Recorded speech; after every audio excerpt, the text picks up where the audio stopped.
T'es photographe de mariage et tu shootes qu'avec un boîtier, tu cours à la catastrophe. Je t'explique pourquoi. D'abord, avoir deux boîtiers, c'est la possibilité d'avoir deux optiques montées. On peut passer d'un à l'autre très rapidement. En plus, sans devoir manipuler les objectifs, devoir changer, devoir les enlever, la poussière et tout ça. Vous savez très bien comme moi qu'une journée de mariage, ça file, on est parfois dans le rush et donc on peut abîmer son matériel.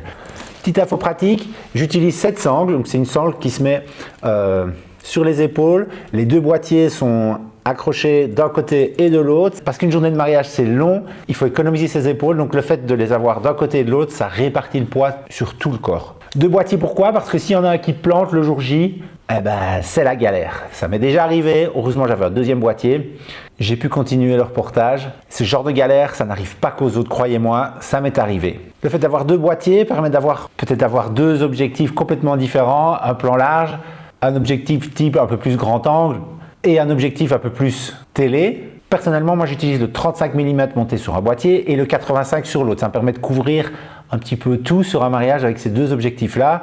Ce sont des focales fixes. J'ai déjà expliqué dans une autre vidéo pourquoi j'aimais bien les focales fixes, mais c'est surtout pour une question de luminosité. M'oblige à anticiper les choses, ne pas être paresseux et zoomer. Chose importante quand on shoot avec deux boîtiers, il ne faut pas oublier de les synchroniser, c'est-à-dire de les mettre à la même heure, à la seconde près.